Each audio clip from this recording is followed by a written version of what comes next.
네, 가정숲을 섬기고 있는 김덕원이라고 합니다.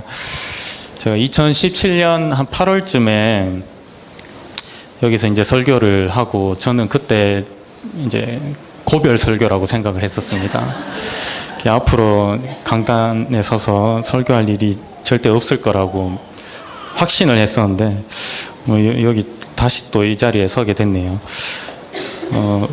은퇴한 스포츠 선수가 은퇴를 번복하는 그때의 느낌이 이런 느낌일까, 이런 생각이 좀 들었던 것 같습니다. 저희 숙제기 간사님들께서 그 마태복음 설교를 계속 하고 계신데, 지금까지 간사님들과 함께 살펴본 이제 산상수훈, 이 내용을 묵상하면서 저는 이제 예전에 이런 글을 쓴 적이 있습니다. 한번 읽어봐 드리면, 그 산상수훈의 삶, 공동체를 살고 싶다. 진정으로 복 있는 삶이 어떤 삶인지 알고 세상의 빛과 소금이 되어 사랑의 율법을 완성하러 오신 예수님을 따라 화평의 삶을 살자. 음욕을 버리고 맹세보다는 순전한 삶을 살며 보복이 아닌 원수를 사랑하는 삶을 살자. 구제하되 은밀히 하며 주님 가르치신 기도대로 그 나라가 이루어질 것을 기대하고 외식함이 아닌 올바른 금식을 하며 물질의 노예가 아닌 하나님을 신뢰하는 삶을 살자. 남을 심판할 수 없음을 알고 아버지 되신 하나님께 구하며 좁지만 생명 있는 이 길을 걸어 좋은 열매 맺는 삶 살자. 이 가르침은 놀라운 가르침이나 주님 안에서 자유하는 길이다. 정말 이런 삶, 공동체 살고 싶다. 방금 제가 읽어드린 글에서도 느낄 수 있겠지만, 그 산상수훈에서 이야기하는 그리고 그리는 삶의 모습은 그 현대사회의 흐름과는 좀 많이 달라 보이는 것 같습니다. 나 하나 잘 살면 되지, 세상에 빛과 소금이 되라는 말은 굉장히 부담스럽습니다. 그리고 다툼이 일어나면 안 보면 그만인데 화해를 하라는 말은 굉장히 부대끼입니다. 한 번 원수는 평생 안 갚음을 해줘도 시원찮은데 또 그를 사랑하고 또 기도하라는 말은 너무 억울합니다. 모름지기 자선행위는 널리 알려야 내 정치 세력에 한 표라도 더 할 수 있을 텐데, 하늘 아버지께서 갚으실 것이기에 숨기라고 하니 좀 납득이 되지 않습니다. 이처럼 산상수훈의 가르침은 그 예수님 당대에도 그렇고 현대 사회에도 그렇고 시대의 어떤 주류와는 다른 모습을 하는 것 같습니다. 이것은 산상수훈이 어떤 좋은 사람, 그리고 사회에서 인정받는 탁월한 사람이 되기 위한 어떤 도덕적 가르침이 아니라는 것을 의미합니다.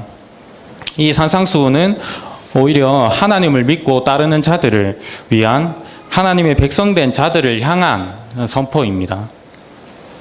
김근주 교수님은 복음의 공공성이라는 책에서 이렇게 말합니다. 마태복음의 핵심 가르침을 모아놓은 산상수훈은 단순한 교훈 모음이 아니다. 구약에서 이어지고 예수 그리스도를 통해 성취되는 하나님 나라 백성의 삶을 다룬 것이다. 저는 이 말이 굉장히 옳다고 생각됩니다. 예수님은 산상수훈의 가르침을 받은 이들이 하나님 나라의 온전한 백성 되게 하기 위해서, 그리고 그 가르침을 받은 자들이 그분의 온전한 백성됨을 드러내는 방식으로 산상수훈을 가르치고 계십니다. 오늘 여러분들과 함께 나눌 본문은 이런 산상수훈의 마지막 문단으로서 하나님의 백성됨을 위하여 하나님의 뜻을 행함에 대해 말하고 있습니다. 마태복음 5장 3절부터 그리고 7장 14절까지 예수님께서는 하나님의 온전한 백성됨, 그리고 하나님의 구별된 공동체로서의 구체적인 모습에 대한 설파를 하셨습니다. 예를 들면 형제와 화해하고 예배를 드려라, 그리고 아내를 버리지 말라, 맹세를 하지 말라, 오른뺨을 때리며 왼뺨도 내밀어라 등등 같은 것들로 말이죠. 근데 오늘 본문인 이제 7장 15절에서 29절에서는 그 산상수훈 곳곳에서 이제 볼 수 있었던 뭐 어떤 구체적인 삶의 모습에 대해서 이야기하고 있지는 않습니다. 뭐 어떻게 행하라 뭐 이런 것보다 오히려 왜 그런 삶의 태도를 가지고 살아야 하는지에 대해서 말씀하십니다.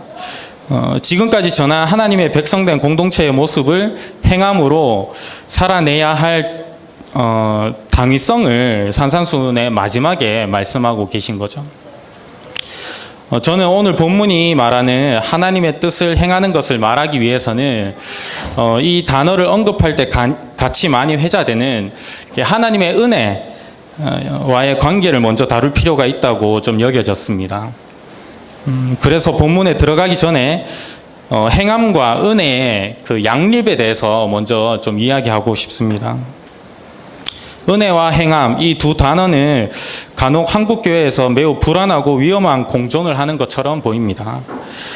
하나님의 주권적인 은혜에 의지하는 종교인 기독교에서 사람의 의지와 애씀으로 대표되는 어떤 행함을 이야기하는 것은 때로 불편하게 여겨집니다.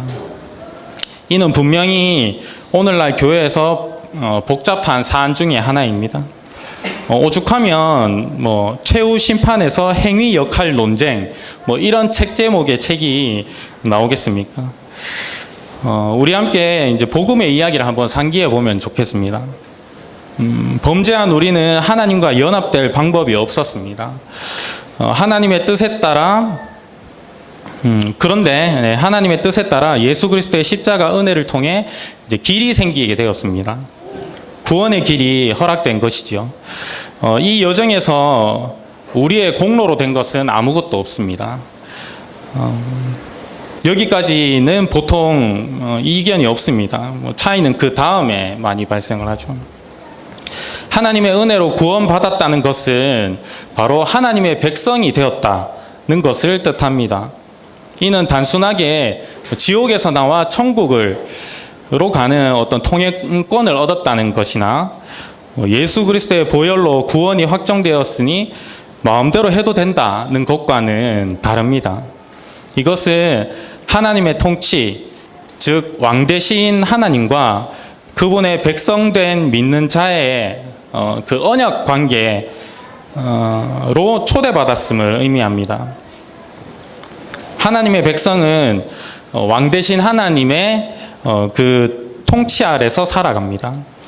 우리의 구원받음이 이 왕과 백성의 개념으로 이해되지 않는다면 그분의 통치를 구현하는 삶이나 태도, 그 행위들은 율법 준수나 뭐 개인적 선행 차원으로 전락하고 맙니다. 우리는 왕 대신 하나님의 백성이며 그분의 통치를 따라 순종하는 삶, 또 하나님의 뜻에 합당한 어떤 행함들로 우리를 채워가야 할 존재들입니다. 우리의 존재가 그렇게 바뀐 것이죠. 지난주까지 함께 묵상했던 이 디도서를 보면 이런 부분이 더 명확하게 다가올 수 있습니다. 디도서 2장 14절에는 이렇게 말합니다.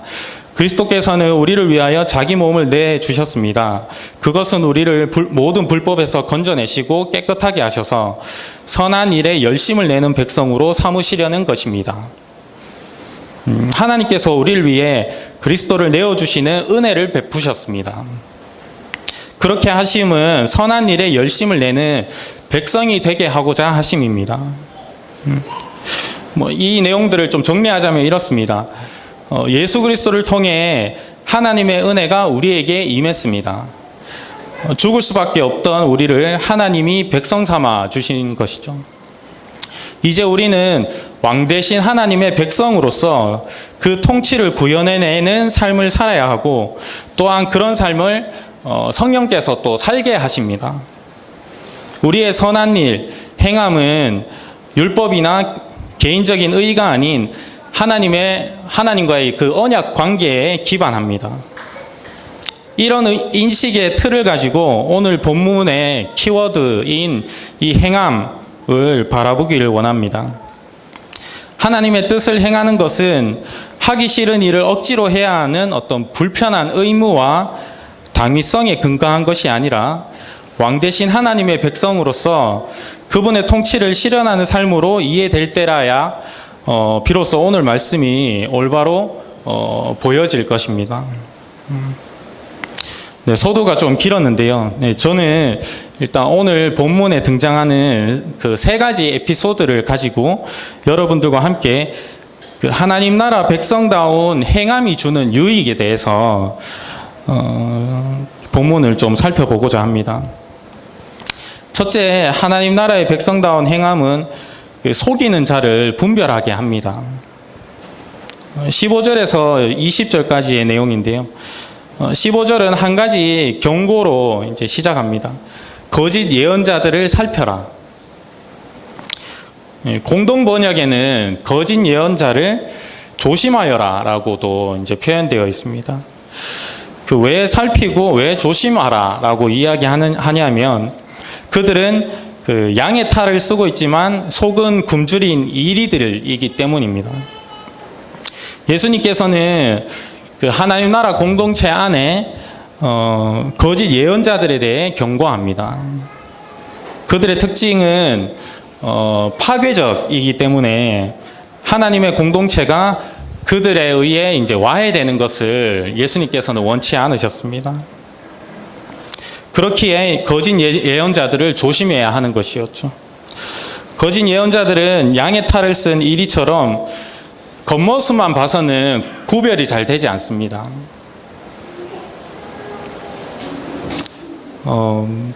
겉모습으로 이제 구별이 되지 않는다면 어떤 것으로 구별을 할 수 있을까요? 예수님께서는 그분의 순전한 공동체의 온전함을 위해 그들을 분별해야 하고 또 그 분별할 수 있는 방법을 알려주시는데 그 감별법은 바로 열매를 보는 것입니다. 16절에 보면 너희는 그 열매를 보고 그들을 알아야 한다라고 나와 있습니다. 이렇게 운을 떼신 후 나무와 열매에 대한 말씀을 하십니다. 17절에 좋은 나무는 좋은 열매를 맺고 나쁜 나무는 나쁜 열매를 맺는다. 그리고 18절에 좋은 나무가 좋은 열매를 맺고 나쁜 나무는 나쁜 열매를 맺는다고 하시죠. 너무 당연한 이치입니다. 자연물인 나무는 너무나도 이제 진실해서 그 나무가 어떤 나무이냐에 따라서 그 열매를 고스란히 맺게 됩니다. 16절 하반절에 보면 가시나무에서 어떻게 포도를 따며 엉겅퀴에서 어떻게 무화과를 딸 수 있겠느냐라고 나와 있는데요. 이 구절의 배경을 보아도 알 수 있는 게 당시에 이제 포도와 또 무화과는 지구상에서 가장 가치 있고 널리 소비되는 과일에 속했고요. 가시나무와 엉겅퀴는 추수하는 사람에게 골칫거리인 쓸모없는 식물로 구약에서 여러 번 언급이 되었었습니다. 이 나무들의 특성을 담아서 이 문장을 이제 재구성을 해본다면 나쁜 나무에서 어떻게 좋은 열매를 기대할 수 있느냐로 볼 수 있는 겁니다. 결국 열매를 보면 그 나무가 좋은 나무인지 나쁜 나무인지 구별을 할 수 있다는 겁니다. 나무의 비유를 마치며 20절에 그 열매를 보고 그 사람을 알아야 한다고 말씀하시며 16절의 이야기를 다시 한번 강조하십니다. 19절에 나오듯이 찍어서 불 속에 던져지지 않기 위해서는 좋은 열매를 맺어야 합니다. 그렇다면 이 본문에서 반복되는 이 열매 맺음이라는 것의 의미를 우리는 해석할 필요가 있습니다. 스캇 맥나이트가 쓴 산상순 그 주석에 따르면 본문의 열매 맺다에서 맺다로 번역된 그리스어 포이에오는 행함을 의미한다고 합니다. 좋은 나무로서 좋은 열매를 맺는 것은 좋은 행위, 하나님의 선한 행위를 하는 것으로 해석할 수 있습니다. 스캇 맥나이트는 같은 책에서 이어서 말하기를 신약에서 근본적인 열매는 특별히 이제 예수에게는 예수신경 혹은 황금률이다. 즉 이웃을 사랑하고 우리가 우리 자신에게 해주기를 원하는 대로 이웃에게도 행하는 것이다 라고 말합니다. 좋은 열매 맺음은 하나님의 뜻을 행하는 것이고 구체적으로 이웃을 사랑하는 삶으로 드러나게 됩니다. 하나님 나라 백성은 그 삶에서 이웃 사랑이 분명하게 드러나야 하는 것입니다. 이웃 사랑을 충분히 그리고 적극적으로 행하지 않는 사람은 결국 하나님께 예수님께 나쁜 열매를 맺는 거짓 예언자로 판별받을 것입니다.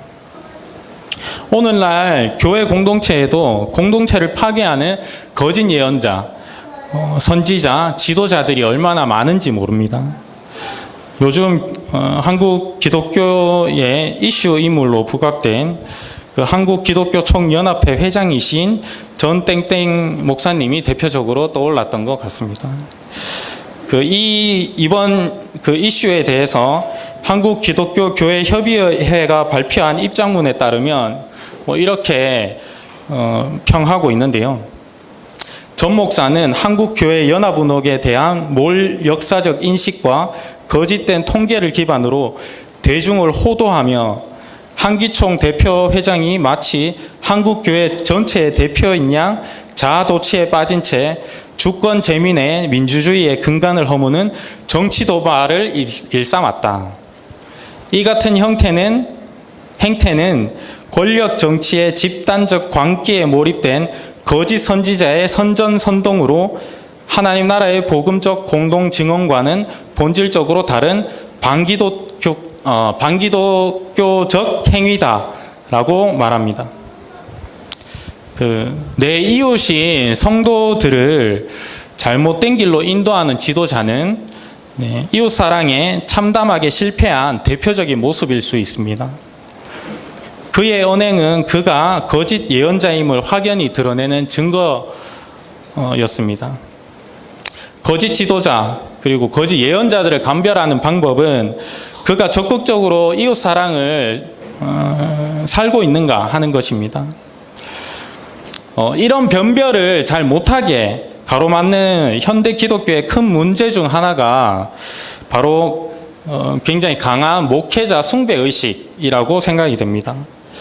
목회자에 대한 존경과 존중의 수준을 넘어선 그 숭배의식은 목회자의 말이 법이고 무조건적인 순종이 답이라는 엉터리 결론을 내리고 맙니다.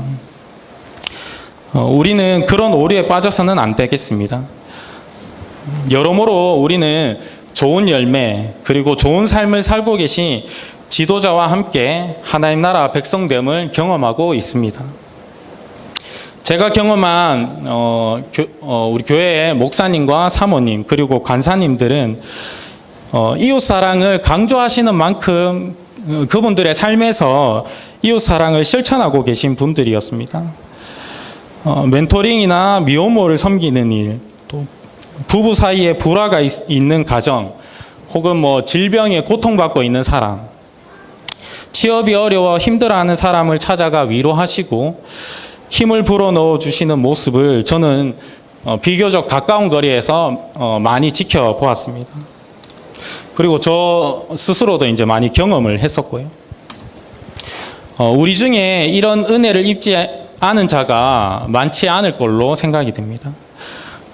이분들, 우리 교회의 지도자분들은 예전에도 그렇게 사셨고 또 지금도 그렇게 살고 계십니다. 본문에서 말하듯 성도된 우리는 지도자가 설교 강단에서 하는 그 짧은 시간 안에 선포되는 그 말씀 혹은 수모임 때 진행하는 어떤 말들만을 가지고 그를 판단해서는 안 됩니다. 그들의 삶에 관심을 가지고 적극적으로 그 이웃 사랑의 삶을 살고 있는지 그걸 가지고 좋고 나쁜 그 열매를 맺음을 판단하여야 합니다. 순전한 하나님 나라 공동체를 위해 그의 행함 또 삶을 보고 그를 판단할 수 있는 그런 판단력을 가진 우리 교회 성도들이 되었으면 좋겠습니다. 둘째, 하나님 나라 백성다운 행함은 종교적인 활동이 우리를 구원할 것이라는 잘못된 믿음을 일깨워 줍니다. 본문 21절에서 23절을 보면 알 수 있는데요. 이 단락에서는 하늘나라에 들어갈 자와 그리고 들어가지 못하는 자를 구분하고 있습니다. 그러면 하늘나라에 못 들어간다고 하는 자는 어떤 사람인가요? 그들은 21절에 보면 예수를 주님으로 부르고 22절에 보면 예수의 이름으로 예언, 귀신 쫓음, 또 많은 기적을 행하는 사람이라고 합니다. 이들의 어떤 강한 종교성을 엿볼 수 있지요. 그리고 22절에 보면 그날에 많은 사람이 나에게 말하기를 내가 주의 이름으로 예언을 하고 주님의 이름으로 귀신을 쫓아내고 또 주님의 이름으로 많은 기적을 행하지 않았습니까? 라고 이제 반문하는 것을 볼 때 자신들의 강한 종교성에 대한 어떤 확고한 신념과 믿음 있는 태도, 그것이 바로 이들의 특징이라고 볼 수 있습니다. 이들은 23절에 예수님께서 평가하시기를 불법을 행하는 자들로 결국에는 평가가 됩니다. 여기서 말하는 불법에 대한 해석은 또 이제 스캇 맥나이트의 산상수훈에서 좀 발췌를 해본다면 이렇습니다. 이 불법이라는 단어가 이제 마태복음 24장 12절에도 이렇게 동일하게 사용되는 부분이 있는데요. 그 구절을 제가 말씀을 드리면 그리고 불법이 성하여 많은 사람의 사랑이 식을 것이다 라는 구절에 나오는 그 불법과 여기서 말하는 이 불법이 같은 의미를 한다고 이야기합니다.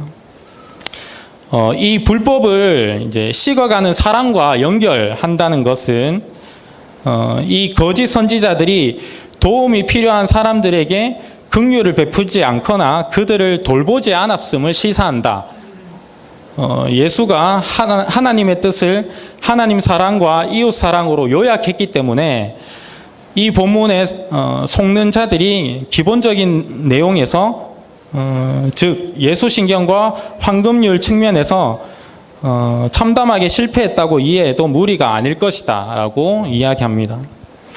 어쩌면 이들은 자신들의 종교성과 그들에 대한 믿음에 그것에 대한 어떤 믿음에 심취한 나머지 다른 것, 특히 이웃 사랑에 대해 생각할 여력이 없었는지도 모르겠습니다.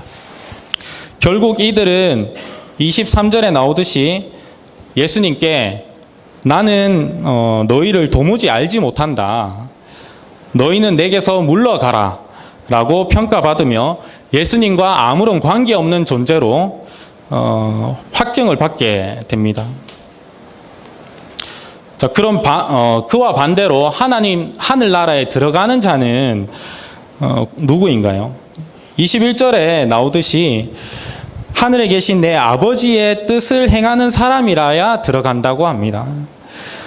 이 표현은 서두에 함께 살펴봤던 그 왕 대신 하나님과 그 백성의 언약 관계와 이 연속성을 가지고 있습니다.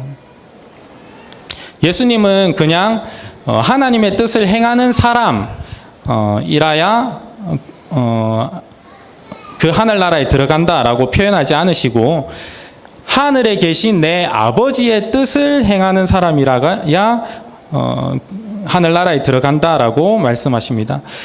이 표현은 예수님 자신이 그 메시아이시라는 것을 분명히 함과 동시에 그분의 뜻을 행하는 사람은 나와 관계 있는 자, 하나님의 백성으로 여겨질 자들이라는 것을 분명하게 밝히고 있다고 볼 수 있습니다.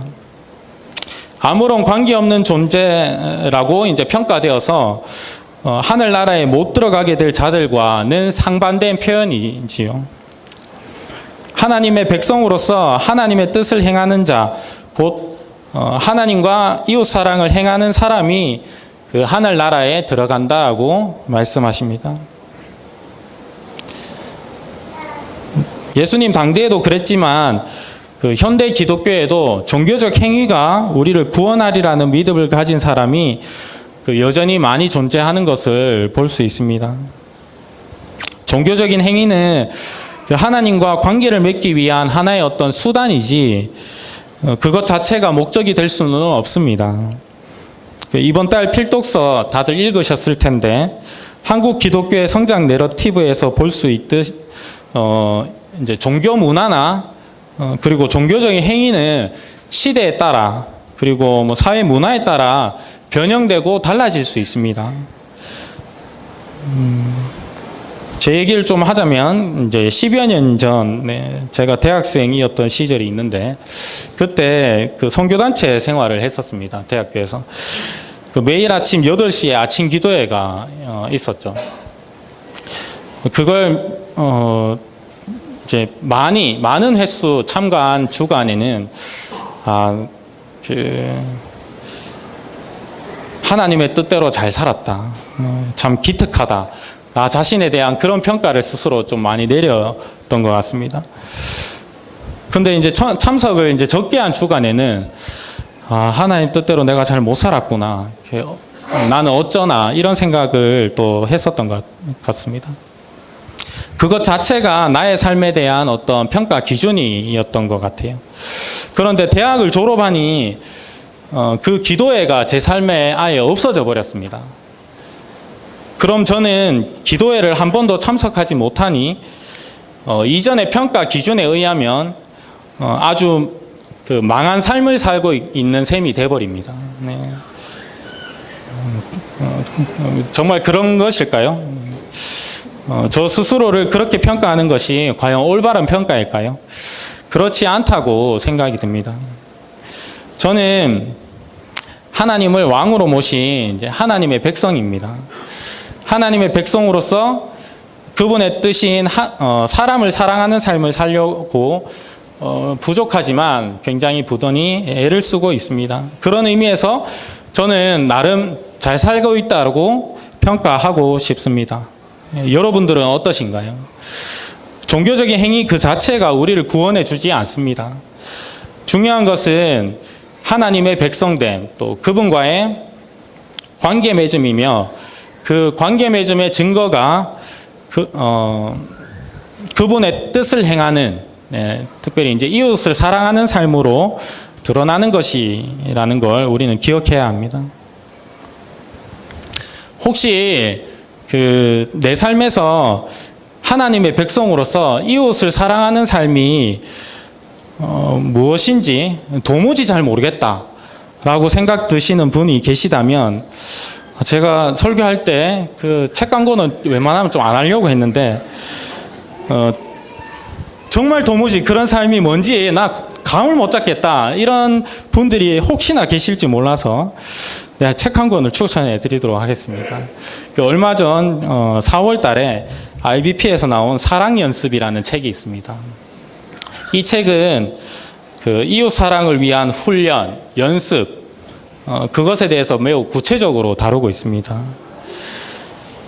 이웃 사랑이 너무 추상적이고 무엇을 말하는지 잘 몰라서 실천이 어렵다고 생각되시는 분이 계시다면 이 책에서는 이제 먹음, 생각, 나눔, 줌, 소유, 교제, 휴식, 일, 이런 우리의 생활과 밀접한 다양한 영역에서 이 이웃 사랑에 대한 어떤 연습들을 굉장히 세부적으로 이렇게 제안을 하고 있습니다. 그리고 제시를 하고 있습니다.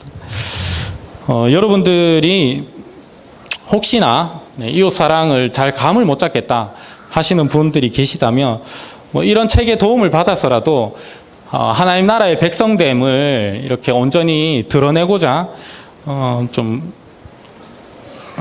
애써 보시면 좋을 것 같아서 제가 안 하려고 한 책 소개도 하나 했습니다.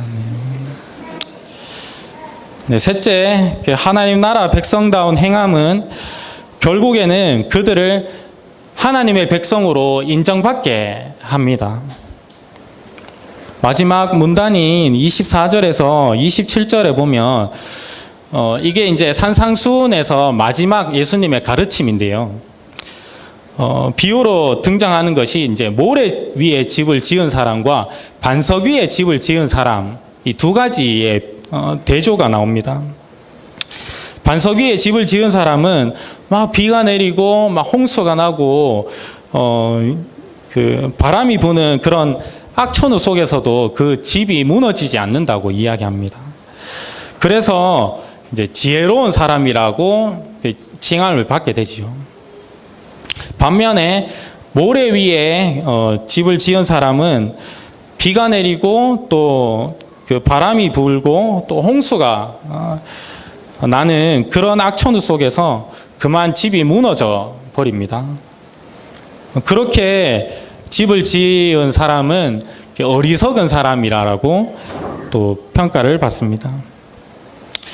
단단하고 견고한 반석 위에 집을 지어야 하고 또 그렇게 집을 지으면 매우 튼튼하다는 것. 또 반면에 모래 위에 집을 지으면 그게 쉽게 무너질 수 있고 또 그렇게 집을 지으면 안 된다는 것은 굉장히 당연한 이치이고 우리가 잘 알고 있는 상식 수준입니다. 그렇다면 어떤 사람이 모래 위에 집을 지은 사람이고 어떤 사람이 반석 위에 집을 지은 사람일까요? 이 차이의 기준점 역시 우리가 계속 살펴보고 있는 행함, 예수님의 말씀을 듣고 그대로 행하는 것에 있습니다. 예수님은 산산수훈의 마지막 말씀으로 나의 이 모든 말이라고 하시면서 그 5장부터 이렇게 쭉 이어진 이 산상수훈의 말씀을 듣고 그대로 행한 자 그리고 행하지 않은 자를 이제 대조하고 계십니다. 예수님의 이 산상수훈을 듣고 그대로 행한 자는 반석 위에다 자기 집을 지은 사람, 슬기로운 사람이고요. 반면에 예수님의 말, 이 산상수훈의 말을 듣고도 그대로 행하지 않는 사람은 모래 위에 집을 지은 사람이자 어리석은 사람이라고 불립니다. 예수님께서는 산상수훈의 마지막을 지금까지의 내 이 말을 듣고 너희는 그대로 행하라 라고 그 행하는 사람이 되라 라고 촉구하고 계십니다. 그렇다면 이제 여기서 말하는 슬기로운 사람과 이제 위기의 상황으로 표현된 그 폭풍을 좀 더 살펴보는 것은 본문을 이해하는 데 많은 도움을 줍니다.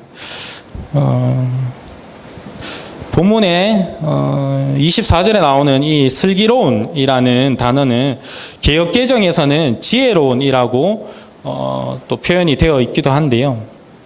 이 단어는 마태복음 24장 45절에서 51절에 나오는 신실한 종과 신실하지 않은 종을 이제 비유한 그 비유에서 나오는 것과 같게 사용된 단어입니다. 제가 그 마태복음 24장 그 부분을 한번 읽어봐 드리면요. 누가 신실하고 슬기로운 종이겠느냐? 주인이 그에게 자기 집 하인들을 통솔하게 하고 제때 양식을 내주라고 맡겼으며 그는 어떻게 해야 하겠느냐? 주인이 돌아와서 볼 때 그렇게 하고 있는 그 종은 복이 있다. 내가 진정으로 너희에게 말한다. 주인은 자기 모든 재산을 그에게 맡길 것이다. 그러나 그가 나쁜 종이어서 마음속으로 생각하기를 주인이 늦게 오시는구나 하면서 동료들을 때리고 술 친구들과 어울려 먹고 마시면 생각하지 않은 날에 뜻밖의 시각에 그 종의 주인이 와서 그 종을 처벌하고 위선자들이 받을 벌을 내릴 것이다. 거기서 슬피 울며 이를 가는 일이 있을 것이다 라고 마태복음 24장에 나옵니다. 이 비유의 첫 절에서 쓰인 이 슬기로운이라는 단어가 단어는 하나님께 최종적으로 인정받은 사람들을 지칭하는 데 사용되는 단어입니다. 오늘 본문에 나오는 반석 위에 집을 지은 사람을 칭할 때 쓰인 슬기로운 자라는 것과 라고 이제 사용된 그 단어와 같은 의미를 하고 있는 것이죠. 결국에는 산상수훈의 말씀을 들은 대로 행하는 자는 마지막 날에 그분께 인정받는 자로 될 것입니다.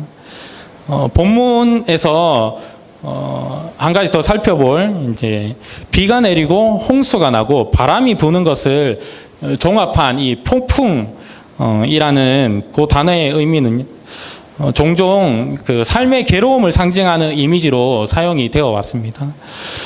근데 이제 오늘 본문에서는 그 하나님의 마지막 심판 앞에 놓인 한 사람의 인생 전체를 나타내는 이미지로 볼 수 있습니다. 이건 제 말이 아니고 스캇 맥나이트의 말이니까 믿고 들으셔도 되겠습니다. 결론적으로 아무튼 이 본문은 산상수훈의 가르침을 듣고 그대로 행하는 사람은 마지막 날에 하나님의 백성으로 인정받게 될 것이라는 걸 알려주고 있습니다. 그렇기에 우리는 한 가지 도전 앞에 서 있다고 봐야 합니다. 산상수훈의 가르침을 듣고 행하는 사람이 될지 아닐지 이 도전 앞에 서 있습니다. 오늘 본문의 마지막 두 절에서는 산상수훈의 말씀이 마친 뒤에 그 상황을 전합니다. 28절에 보면 예수께서 이 말씀을 마치시니 무리가 그의 가르침에 놀랐다라고 합니다. 산상수훈이 시작하는 5장 1절과 2절에 보면 예수께서 무리를 보시고 산에 올라가 앉으시니 제자들이 그에게 나와왔다. 예수께서 입을 열어서 그들을 가르치셨다라고 하였습니다. 예수님은 무리를 뒤로 하고 제자들을 대상으로 분명히 이 말씀을 시작을 하셨습니다. 5장에 보면. 그런데 말씀을 전하는 동안 무리들이 이제 와서 그 말씀을 함께 들었는가 봅니다. 그래서 이제 28절에 예수께서 이 말씀을 마치시니 무리가 그의 가르침에 놀랐다라는 표현이 나오는 것이죠. 그들은 29절에 나오듯이 학자들과는 달리 권위 있게 가르치시는 예수를 보고 놀랐습니다. 유대인 선생들, 서기관들, 또 그리고 여기에 나오는 이제 율법학자들은 흔히 자기들의 말에 권세를 더하기 위해서 유명한 랍비의 말들을 인용해 왔습니다. 스스로에게 권위가 없기 때문에 어떤 타인, 권위 있는 자의 이야기, 또 그 말에서 권위를 빌려온 셈이 되는 거죠. 그러나 예수께서는 그렇게 하실 필요가 없었습니다. 예수님께서 그 말씀 그 자체이셨기 때문입니다. 마태복음의 저자 마태는 이 짧은 두 절을 통해 말씀 그 자체이신 예수를 따라 그의 말씀대로 행하는 자들이 될 것을 은연중에 촉구한다고 볼 수 있습니다. 이제 말씀을 좀 맺겠습니다. 오늘 본문은 정말로 중요한 것은 행위라고 이야기하지 않습니다. 정말 중요한 것은 너희의 행위야 라고 말하는 것이 아닙니다. 오늘 본문은 우리가 하나님 백성에게 기대되는 그 행함을 실천하며 살고 있는지, 그리고 예수를 따르는 제자로서 삶을 세워가고 있는지를 살펴볼 것을 굉장히 적극적으로 자극하며 이야기하고 있습니다. 세 가지 에피소드에서 극명하게 대비하는 것은 하나님의 뜻대로 행하지 않는 사람은 불 속에 던져지거나 아니면 예수님과 분리된다라고 평가되거나 아니면 무너짐을 당하는 것입니다. 반면에 하나님의 뜻대로 행하는 자들은 좋은 열매를 맺는 자로 칭함을 받고, 그리고 하늘나라에 들어가고 하나님께 인정을 받게 되는 사람들이 됩니다. 우리 모두 왕 대신 하나님의 백성답게 그분의 뜻을 행하며 살아갑시다. 특히 이제 구체적으로 이웃 사랑을 그치지 않고 살아갔으면 좋겠습니다. 오늘 말씀을 저는 여기서 좀 마무리하고 함께 기도했으면 좋겠습니다.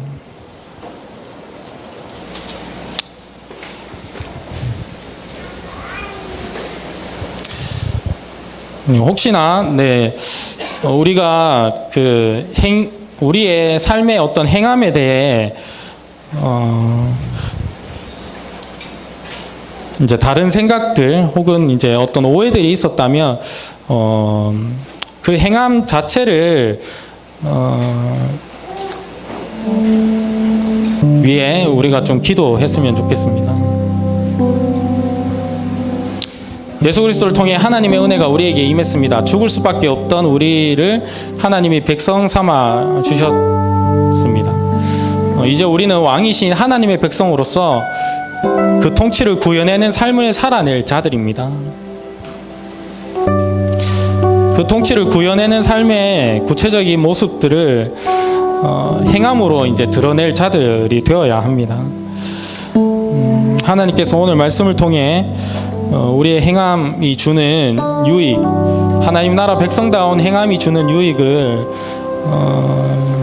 보이셨는데 그 행함을 우리가 이렇게